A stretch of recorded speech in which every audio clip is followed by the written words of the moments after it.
नमस्कार दोस्तों, दिग्विजय शर्मा एकेडमी में आपका स्वागत है। आज हम एटॉमिक एनर्जी एजुकेशन सोसाइटी का पीआरटी 2019 के टीचिंग मेथोडोलॉजी के क्वेश्चंस करेंगे और देखेंगे क्या स्ट्रेटेजी हमें यूज करनी चाहिए इनके क्वेश्चंस करने के लिए। तो पहला क्वेश्चन है, what is the job of a teacher. तो ऑप्शंस देख लेते हैं सारे पहले। To involve students in studies, to motivate students to study, to make students capable of passing the examination. तो ये ऑप्शन बिल्कुल गलत है।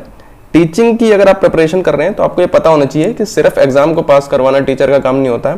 तो ये ऑप्शन तो बिल्कुल गलत है, ये तो कभी भी नहीं लगाना है। To develop the talent of students on all the fronts. तो हम जो एग्जाम दे रहे हैं वो प्राइमरी लेवल का दे रहे हैं, तो हमें सब कुछ प्राइमरी लेवल की तरह सोचना है। तो टैलेंट बढ़ाना स्टूडेंट्स का ये टीचर का काम नहीं होता है, इसीलिए ये ऑप्शन भी हमारा गलत हो जाएगा। टीचर का काम खाली मोटिवेट करना नहीं होता है, छोटे बच्चों को मोटिवेट नहीं करना है, उन्हें क्या करना है, हमें सिर्फ स्टडी में इंगेज करना है, उन्हें इन्वॉल्व करना है स्टडी में, इसलिए पहला ऑप्शन सही हो जाएगा इसका। दूसरा क्वेश्चन देखते हैं। After completion of class teaching the black board should be cleaned by any student, the black board should be left as it is. तो ब्लैक बोर्ड क्लीन तो करना ही है, इसीलिए ये ऑप्शन गलत हो जाएगा, उसे ऐसे कैसा छोड़ना नहीं है। Teacher should clean the black board any one of them, तो कोई भी साफ कर दे, ये तो गलत हो जाएगा ऑप्शन। इन दोनों में से क्या है, हमें स्टूडेंट से साफ नहीं करवाना है ब्लैक बोर्ड। ब्लैक बोर्ड साफ करने की जिम्मेदारी क्या है, टीचर की होगी, ताकि जो अगला टीचर आने वाला है उसके लिए कोई दिक्कत ना हो। ठीक है। अगला क्वेश्चन है, first kindergarten was started by. तो किंडरगार्टन ये स्टार्ट किया था फ्रेडरिक फ्रॉबेल ने। किंडरगार्टन क्या होता है, इसमें 3 से 5 तक के जो बच्चे होते हैं, 3 से 5 साल के बच्चे पढ़ते हैं। तो ये प्ले वे मेथड होता है, खेल विधि से, इसमें खेल खेल में बच्चे सब सीखते हैं। ये आपका प्री स्कूल होता है, प्री स्कूल होता है जिसमें क्या है, स्कूल से पहले, ये स्कूल कह सकते हैं इसको। तो इस मेथड से बच्चे खेल खेल में पढ़ाई भी सीख जाते हैं और उनका फिजिकल डेवलपमेंट भी हो जाता है। तो अगला क्वेश्चन है, probably the greatest satisfaction in teaching is. तो टीचिंग में सबसे ज्यादा सेटिस्फेक्शन की बात क्या होती है, a feeling of love for and by children. ठीक है। A sense of contribution to people's growth, बच्चे की ग्रोथ में अगर कंट्रीब्यूशन हो टीचर का। ठीक है। A sense of service to society, monetary rewards and job security. तो अगर भले ही आप जॉब सिक्योरिटी के लिए टीचिंग जॉब लेना चाहते हैं, लेकिन एग्जाम में ये ऑप्शन बिल्कुल नहीं लगाना है, क्योंकि हमें यह मानना चाहिए कि टीचिंग जॉब जो है वो पैसे के लिए नहीं, हम क्या है, पढ़ाने के लिए कर रहे हैं। ठीक है। ठीक है। तो एमसीक्यू जो क्वेश्चन होते हैं उनमें हमको चारों में से जो बेस्ट आंसर होगा वो लगाना होता है। हमें ये नहीं देखना है कि हमें क्या पता है, जो चारों में से सबसे क्लोजेस्ट होगा आंसर के वही लगाना होता है। ठीक है। तो यहाँ पे अगर हम देखते हैं तो फीलिंग ऑफ लव के लिए नहीं होता है, तो ये गलत हो जाएगा। खाली फीलिंग ऑफ लव से टीचर को सेटिस्फेक्शन नहीं मिलती है। सर्विस टू सोसाइटी अगर और किसी जॉब में हो तो ये हो सकता था, लेकिन टीचिंग के लिए जो बेस्ट ऑप्शन हो जाएगा ये ऑप्शन बी हो जाएगा, यानी कि sense of contribution to people's growth. इससे अच्छी सेटिस्फेक्शन कुछ नहीं होती है टीचर के लिए, जब कोई स्टूडेंट उसका अच्छा करता है या ग्रो करता है और उसमें उसका कंट्रीब्यूशन होता है। तो इसीलिए option B, a sense of contribution to people's growth, ये सही ऑप्शन हो जाएगा। What is the feedback in newspaper communication. तो न्यूज़पेपर में फीडबैक क्या होता है, तो फीडबैक न्यूज़पेपर में होता है letter to editor. Letter to editor होता है जो रीडर होते हैं वो लिखते हैं एडिटर को, उसमें हम बताते हैं कि एडिटर ने का अगर हमें कोई चीज पसंद आई है या कोई चीज पसंद नहीं आई है, तो वो हम लेटर लिख के एडिटर को भेजते हैं और वो पब्लिश भी किया जाता है न्यूज़पेपर में। The use of audio visual aids in class is more useful for students who are slow learners, takes concentration of students away from the main subject. तो ये ऑप्शन गलत हो जाएगा। ऑडियो विजुअल एड से concentration बढ़ता है। ठीक है। Decrease the curiosity of children, तो ये भी गलत ऑप्शन हो जाएगा। क्यूरियोसिटी हमारी बढ़ती है, जिज्ञासा जो है बढ़ती है चिल्ड्रन की ऑडियो विजुअल एड से, ना कि कम होती है। Option D is more useful for दो स्टूडेंट हु आर इंटेलिजेंट। ठीक है। तो ऑडियो विजुअल एड इंटेलिजेंट के लिए ज्यादा यूजफुल होगी या स्लो लर्नर के लिए। तो इंटेलिजेंट जो स्टूडेंट होंगे वो तो पढ़ के भी सीख सकते हैं, जल्दी सीख जाते हैं। जो स्लो लर्नर है उनके लिए दिक्कत होती है सीखने में, तो उनको रीडिंग से नहीं समझ आ रहा है, पढ़ने से समझ नहीं आ रहा है, तो वो कोई वीडियो देखेंगे तो उनको सही समझ आएगा। इसीलिए ऑप्शन ए इसका सही आंसर हो जाएगा। ऑडियो विजुअल एड क्या है, वो स्लो लर्नर के लिए ज्यादा यूजफुल होती है। A student is very weak in mathematics, what would you like to do to help him.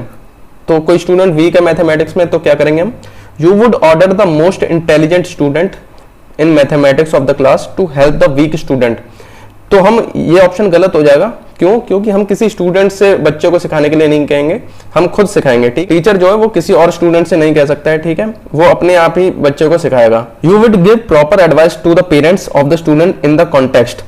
ठीक है, तो पेरेंट्स को एडवाइस देने से उसकी प्रॉब्लम सॉल्व नहीं होगी, तो ये ऑप्शन भी गलत हो जाएगा।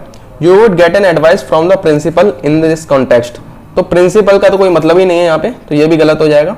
तो हमारा यही ऑप्शन बचता है, यही आंसर हो जाएगा। हम पढ़ के देखते हैं। You would talk to the student and find out what are his problems in mathematics, तो ये सबसे सही अप्रोच होता है। हमें प्रॉब्लम पता लगाना पड़ेगा कि प्रॉब्लम है क्या, ठीक है। Later you would remove this problem, उसके बाद उस प्रॉब्लम को जब पता चल जाएगा प्रॉब्लम क्या है, तो उसका हम सॉल्यूशन निकाल सकते हैं।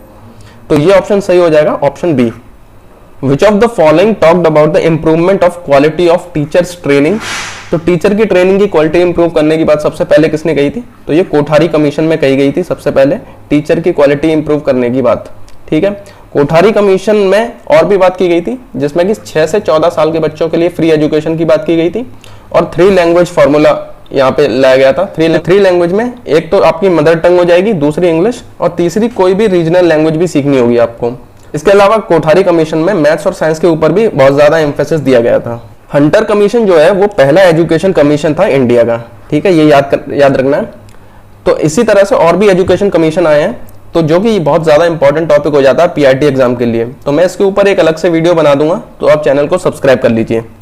Constructivism is a learning theory based on, constructivism में ये माना जाता है कोई भी नॉलेज है या लर्निंग है, वो जो लर्नर है वो अपने आप क्रिएट करता है, अपने आप सीखता है, ठीक है। टीचर खाली फैसिलिटेटर का काम करता है, यानी वो एक मीडियम का काम करता है खाली। तो कंस्ट्रक्टिविज्म में कॉग्निटिव साइकोलॉजी के ऊपर बात होती है, ठीक है। कॉग्निटिव साइकोलॉजी मतलब होता है कोई भी चीज सीखना है, अंडरस्टैंड करना है, तो उसके लिए आपको मेमोराइज करना है या रीजनिंग करनी है या थिंकिंग करनी है, ये सब कॉग्निटिव यानी कि संज्ञान में आता है, ठीक है। तो कंस्ट्रक्टिविज्म जो है वो कॉग्निटिव साइकोलॉजी के ऊपर बेस्ड है। तो कंस्ट्रक्टिविज्म के ऊपर पियाजे, वाइगोस्की और ब्रूनर के काफी सिद्धांत हैं जिनको आपको ध्यान रखना है। बिहेवियरिज्म इज सेंटर्ड ऑन, तो बिहेवियरिज्म जो होता है उसमें यह मानना होता है कि कोई भी जो चीज सीखी जाती है वो एनवायरनमेंट से, इंटरेक्शन से ही सीखी जाती है। तो जो रीइंफोर्समेंट का जो प्रिंसिपल है यानी कि पुनर्बलन का सिद्धांत, वो भी इसी के अंडर आता है, जिसमें कि टीचर बार बार फीडबैक देके बताता है स्टूडेंट को कि वो सही रास्ते पे जा रहा है या नहीं, जो कर रहा है वो सही हो रहा है या नहीं, ठीक है। तो ये रीइंफोर्समेंट भी इसी के अंडर आता है। तो अभी ऑप्शन देखते हैं। Behaviourism is centred on transmission of knowledge from student to instructor, transmission of knowledge from instructor to student, ठीक है। Construction of knowledge by the student, तो ये कंस्ट्रक्शन ऑफ नॉलेज जो है ये तो कंस्ट्रक्टिविज्म में आता है, तो ये तो ऑप्शन गलत हो जाएगा। Construction of knowledge bye teacher, तो बिहेवियरिज्म में हमने देखा कि एनवायरनमेंट से सीखते हैं, तो यहाँ पे क्या होगा, नॉलेज जो है वो टीचर से स्टूडेंट की तरफ ट्रांसमिट होगी।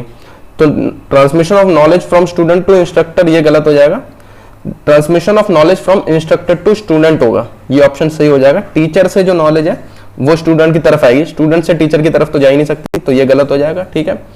तो जो नॉलेज है वो इंस्ट्रक्टर यानी कि टीचर से स्टूडेंट की तरफ आएगा।